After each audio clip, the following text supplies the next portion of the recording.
Hello, good morning बच्चों। तो आज के लेक्चर में हम लोग स्टार्ट करने जा रहे हैं नोमेनक्लेचर। नोमेनक्लेचर में क्या पढ़ने वाले हैं? नोमेनक्लेचर में हम ऑर्गेनिक कंपाउंड्स की नेमिंग के बारे में पढ़ेंगे।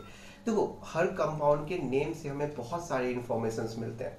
और देखो, हर किसी का जो नेम है वो उसकी आइडेंटिटी होती है। सोचो, अगर हमारा नाम ना हो तो क्या होगा? 7.29 बिलियन जो पॉपुलेशन है वर्ल्ड की, उसमें हम उस भीड़ में कहीं खो जाएंगे। वैसे ही तुम्हें पता है कि कार्बन के ऑर्गेनिक कंपाउंड्स में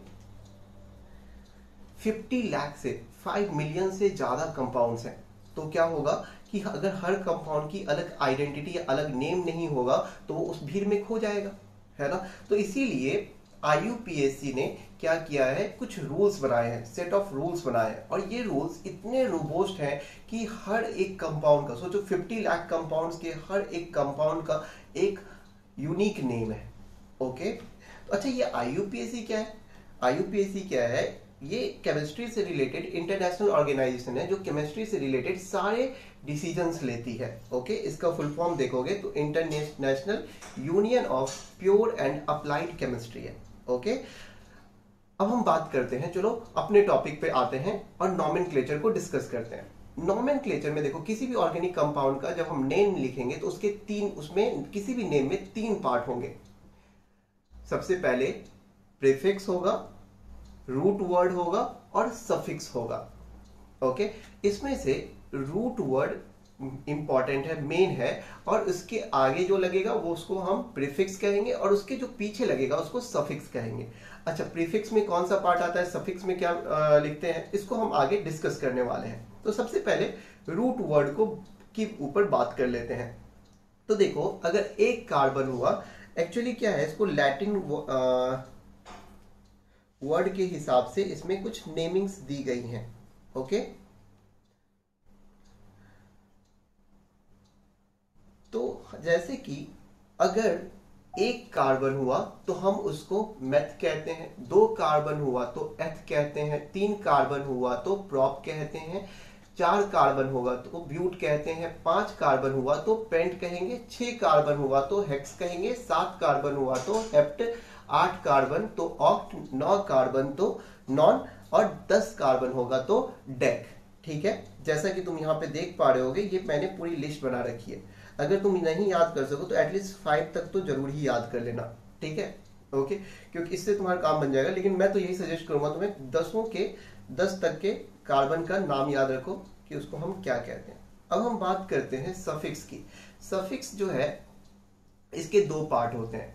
पहला पार्ट, फर्स्ट पार्ट में हम nature of carbon carbon bond के हिसाब से हम सफिक्स लगाते हैं। जैसे देखो, अगर एल्केन हुआ तो एल्केन में क्या होता है, कार्बन कार्बन के बीच में सिंगल बॉन्ड होता है, तो हम सफिक्स क्या लगाएंगे, suffix will be ane. Okay, अगर एल्कीन हुआ, एल्कीन में क्या होता है, कार्बन कार्बन के बीच में डबल बॉन्ड होता है, तो सफिक्स क्या लगेगा, इन। और एल्काइन, एल्काइन में कार्बन कार्बन के बीच में ट्रिपल बॉन्ड्स होते हैं और उसमें सफिक्स क्या लगेगा, दैट विल बी आइन। ठीक है, तो चलो हम एल्केन के जो होमोलोगस सीरीज के डिफरेंट कंपाउंड्स हैं, उसके मेंबर्स जो हैं उनको हम डिस्कस करते हैं। तो सबसे पहला मेंबर है मेथेन, मीथेन। तो मेथ का क्या मतलब है, मेथ मतलब एक कार्बन। और देखो, एल्केन का जो जनरल फॉर्मूला होता है दैट इज CnH2n+2 होता है। ओके, तो मेथ में एक कार्बन हुआ है ना, तो नंबर ऑफ हाइड्रोजन क्या होगा, that will B 2 × 1+2, so that comes to C2 × 1, that is 2 + 2 4। तो फॉर्मूला जो होगा that will be CH4। Methane का फॉर्मूला क्या होगा, CH4।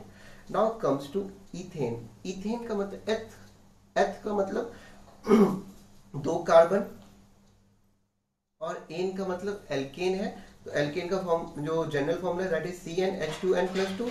तो number of hydrogen will be 2 × 2 + 2, so 2 to the 4 plus 2 6, so this comes to C2H6, my mistake, C2H6। Okay, now propane. Propane में कितने carbon, 3 carbon. Prop का मतलब 3 carbon, ane मतलब alkane, तो for H number of hydrogen हो जाएगा 2 into 3 plus 2, so that comes to C3H8। Now comes to butane. Butane का मतलब ब्यूट मतलब 4 कार्बन, तो नंबर ऑफ हाइड्रोजन क्या हो जाएगा 2 into 4 plus 2, so that comes to 4 2 8 plus 2 10, तो C4H10। Now comes to pentane, तो 5 कार्बन, नंबर ऑफ हाइड्रोजन कितना होगा तो 2 into 5 plus 2, so that will B 12, तो C5H12। ठीक है, सिंपल था। अब हम बात करते हैं एल्कीन की। एल्कीन में सफिक्स क्या लेते हैं, ईन लेते हैं। तो जैसे देखो ये नेम है, इसका पहला मेंबर है ethene.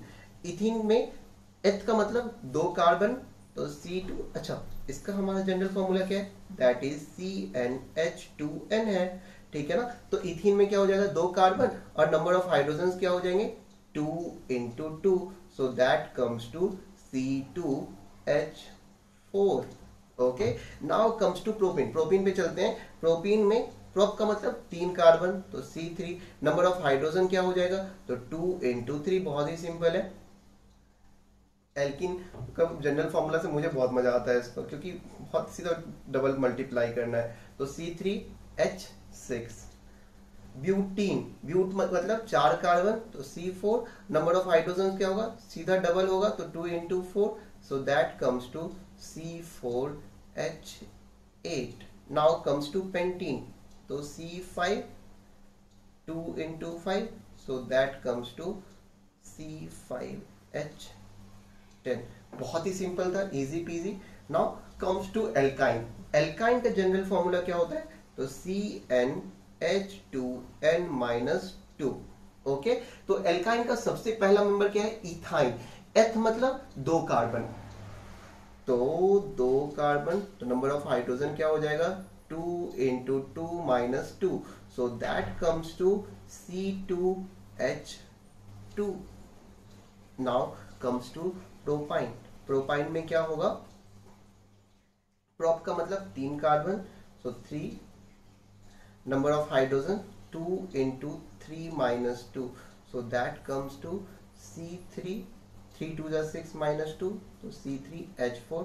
Now comes to butyne. Butyne पे आते हैं, तो ब्यूटाइन का 4 carbon, number of hydrogen 2 into 4 minus 2, तो ये हो जाएगा C4H6। Okay, now pentyne. Paint का मतलब 5 carbon, so number of hydrogen कितना हो जाएगा 2 into 5 minus 2, so this comes to C5H8। So hope you are getting my point. अच्छा, चलो हम इसका जल्दी जल्दी से स्ट्रक्चर भी एक एक करके ड्रॉ कर लेते हैं। तो जैसे कि हम पहले चलो एल्केन पे की बात करते हैं। तो जैसे मैंने बताया एल्केन में क्या होगा, सिर्फ और सिर्फ सिंगल सिंगल बॉन्ड होते हैं, है ना। तो मेथेन का स्ट्रक्चर क्या होगा, जैसे कार्बन और 4 हाइड्रोजन के साथ इसने ऐसे बॉन्ड बना रखे होंगे। Now ethene. इथेन में सॉरी बाय मिस्टेक, इथेन में कितने कार्बन है, 2 कार्बन है। ओके, 2 कार्बन, तो इस कार्बन की वैलेंसी 4 है। अच्छा, ये ऐसा हो जाएगा। देखो हम इसको ना CH3 भी लिख सकते हैं। ओके, मैं इसको ऐसे ही लिखूंगा क्योंकि ये इतना लिखना है, पूरे स्ट्रक्चर की ड्रॉ करना डिफिकल्ट हो जाता है, तो मैं अब ये वाला प्रेफर करूंगा, इस तरह से फॉर्मूला लिखना। जैसे C3H8, तो क्या होगा, प्रोपेन मतलब 3 कार्बन की चेन होगी।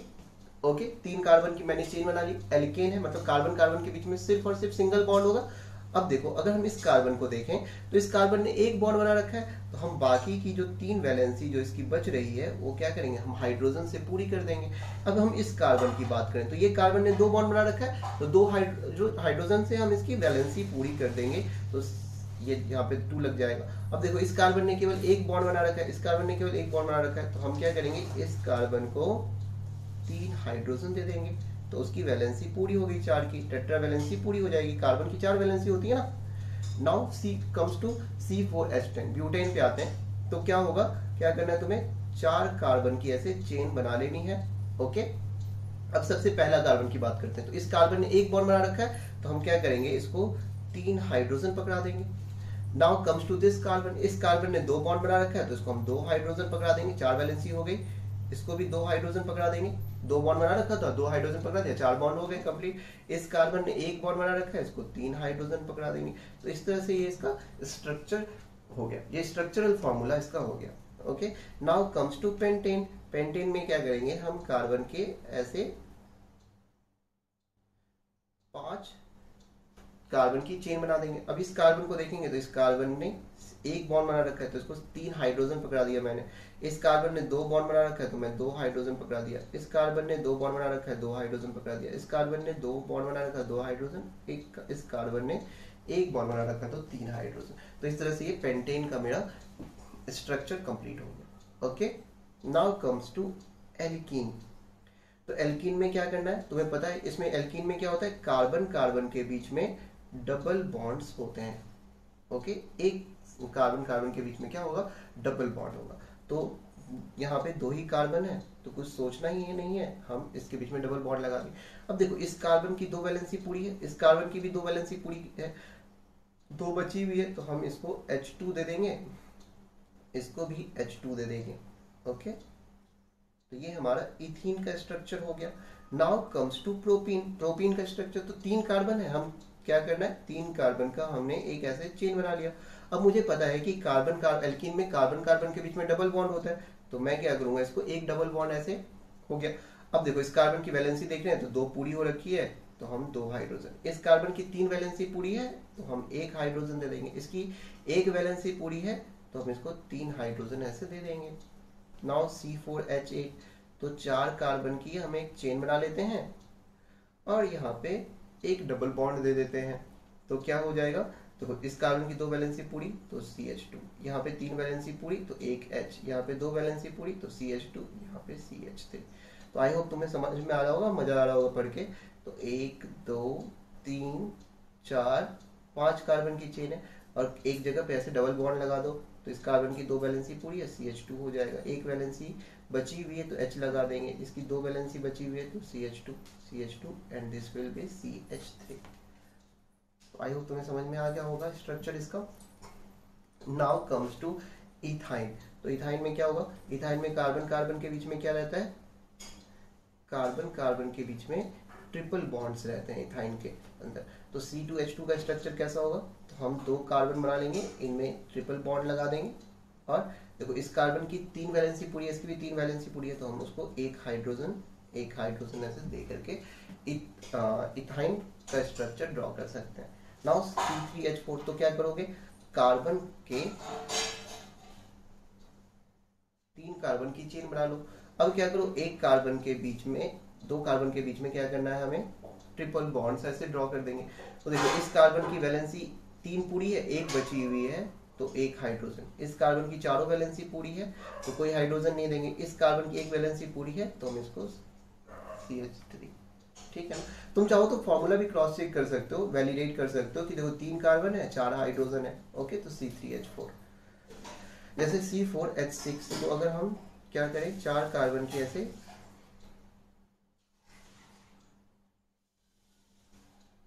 चेन बना लेते हैं और एक ट्रिपल बॉन्ड कर देते हैं। तो देखो इस कार्बन की 3 वैलेंसी पूरी है तो 1 हाइड्रोजन दे दिया, 4 वैलेंसी पूरी है, कुछ नहीं करना है हमने। यहाँ पे 2 वैलेंसी पूरी थी, H2 लगा दिया, इसमें 1 वैलेंसी पूरी थी, H3 लगा दिया। अब now comes to pentyne. Pentyne में क्या करेंगे, 5 कार्बन की हम ऐसे चेन बना लेंगे और यहाँ पे हम ऐसे ट्रिपल बॉन्ड लगा देंगे। तो इस कार्बन की 1 वैलेंसी पूरी तो H, 4 वैलेंसी पूरी है, इसकी 2 वैलेंसी पूरी थी तो CH2 लगा दिया, 2 वैलेंसी पूरी थी तो CH2 लगा दिया, इसकी 1 वैलेंसी पूरी थी तो 3 हाइड्रोजन लगा के इसकी टेट्रा वैलेंसी पूरी कर दी। तो ये इसका स्ट्रक्चरल फॉर्मूला हो गया। तो आई होप तुम्हें ये चीजें समझ में आई होंगी। अब हम चलो कुछ एग्जाम्पल्स कर लेते हैं, है ना, ताकि तुम्हें कॉन्फिडेंस भी आए। तो देखो ये CH4 है, तो सबसे पहले हमें क्या करना है, इसका नाम लिखना है। क्या नाम होगा, तो देखो हमें पता कैसे चलेगा कि ये एल्केन है, ये एल्कीन है, या एल्काइन है, तो हम इसका जनरल फॉर्मूला देखेंगे। तो नंबर ऑफ कार्बन देखो कितना है, 1 है। ओके, और नंबर ऑफ हाइड्रोजन, तो हम एक काम करते हैं 2 × 1। अब हम इसमें क्या ऐड करें कि 4 हो जाए, तो दैट इज 2। अगर हम 2 ऐड करेंगे तो 4 हो जाएगा। तो ये किसका जनरल फॉर्मूला है? This is the general formula of alkene. तो दिस इज एल्केन। ये क्या है? एल्केन है। ओके, ये क्या है? अपना एल्केन है। ओके, तो एक कार्बन, तो वर्ड क्या आएगा? मेथ। ये अपना रूट वर्ड हो गया। और सफिक्स में हम क्या ऐड करेंगे? तो चूंकि ये एल्केन है तो एल्केन का हम क्या करते हैं? एन लेते हैं। तो ये नाम क्या हो जाएगा? मीथेन। इसका नाम क्या हो जाएगा? Methane. Okay, now comes to C4H8। हमें सीधा सीधा दिख रहा है 4 इंटू 2 8 है। तो देखो अगर हम वैसे फिर भी इसको लिखें तो that is N equals to 4, number of hydrogen 2 into 4, सीधा सीधा 8 आ रहा। ये किसका जनरल फॉर्मूला है? ये जनरल फॉर्मूला है एल्कीन का।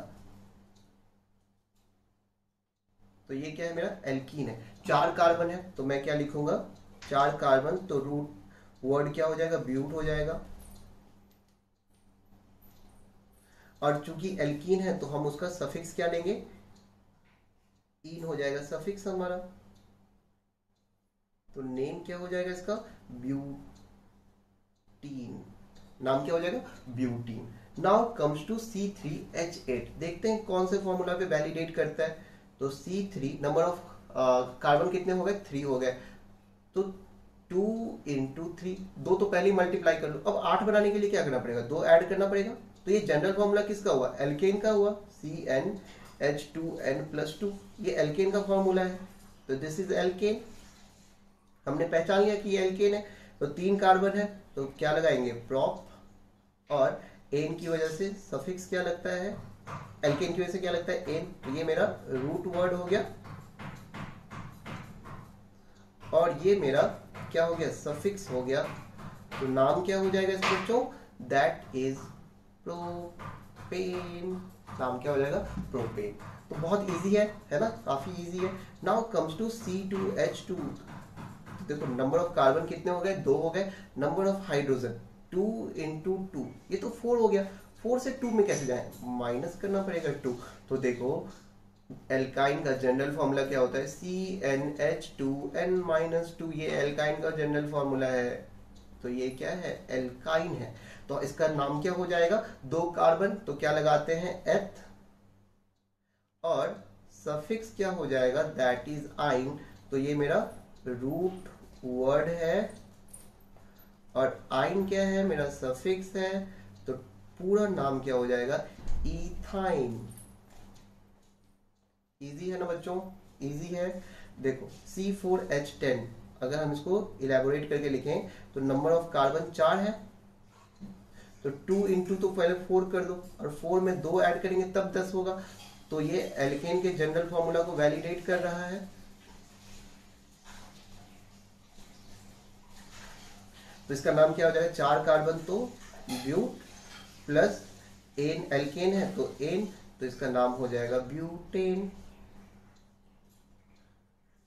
और C5H8, तो देखो number of carbon 5, 2 into 5 10, 10 minus 2 करना पड़ेगा। तो ये किसका जनरल फॉर्मूला है? ये किस जनरल फॉर्मूला पे बैठ रहा है? ये एल्काइन के जनरल फॉर्मूला पे बैठ रहा है। तो 5 कार्बन हुआ तो हम लिखेंगे पेंट, प्लस एल्काइन है तो आइन, तो नाम हो जाएगा इसका पेंटाइन। ठीक है बच्चों, तो आज का लेक्चर हम यहीं तक रखते हैं। नेक्स्ट टॉपिक में हम इसके आगे चलेंगे। आज तो हमने सिर्फ और सिर्फ स्ट्रेट चेन की बात की है। ठीक है, हम नेक्स्ट लेक्चर में हम ब्रांच चेन, फंक्शनल ग्रुप्स, इन सभी चीजों के बारे में डिटेल में डिस्कस करेंगे। ठीक है बच्चों, तो टेक केयर, अच्छे से पढ़ते रहो, बाय।